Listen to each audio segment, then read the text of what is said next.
Setelah menandatangani instruksi Presiden untuk membekukan visa kerja untuk sebagian pekerja asing, Presiden Amerika Serikat Donald Trump berkampanye di negara bagian Arizona. Ia mengangkat prestasi-prestasinya dalam bidang imigrasi.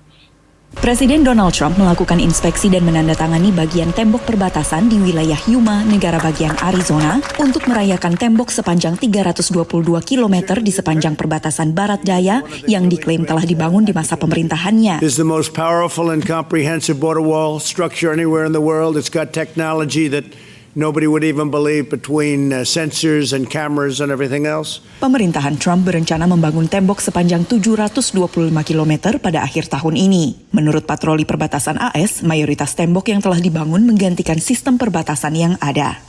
Sementara itu, awal pekan ini Trump menandatangani instruksi Presiden mengenai pembekuan berbagai jenis visa kerja bagi pekerja asing yang berlaku hingga akhir tahun ini.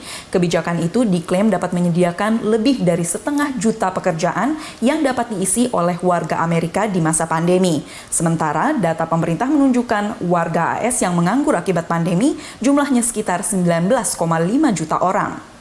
Pembekuan visa ini menuai kritikan perusahaan-perusahaan teknologi, termasuk Amazon dan Google, yang memerlukan ribuan pekerja asing berketerampilan tinggi setiap tahun. Some of those skills may not be easily duplicated by workers already here. I think there's a view that, sort of one tech worker is like another tech worker, but there's a lot of very specific skills, particularly in these sort of, bleeding edge technologies like artificial intelligence, which you just cannot, put an ad in the paper and there's going to be 20 people at your door who can do that job.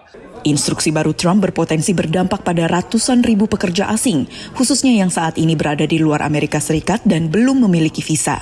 J visas, which include au pairs, foreign exchange students, visiting scholars and researchers, and even foreign physicians, and also L visas, which are intra-company transfer visas for business executives, managers, and people with specialized knowledge. Pada akhir pekan, kampanye Trump pertama sejak pandemi di Tulsa, Oklahoma, ditandai dengan jumlah pendukung yang datang jauh lebih rendah dari perkiraan.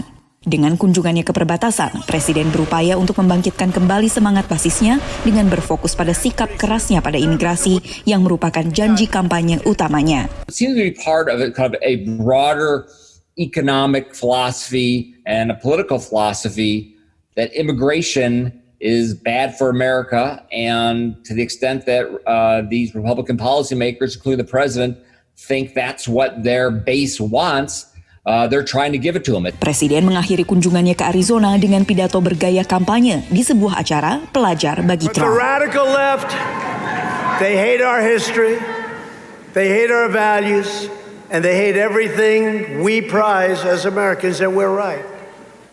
Because our country didn't grow great with them. It grew great with you and your thought process and your ideology. Walau Arizona secara tradisional dianggap sebagai wilayah aman untuk kandidat presiden dari Partai Republik, negara bagian ini belakangan kompetitif bagi Partai Demokrat, sehingga membuat pemilu presiden November mendatang sulit diprediksi. Dari Washington DC, Valdia Baraputri dan tim VOA.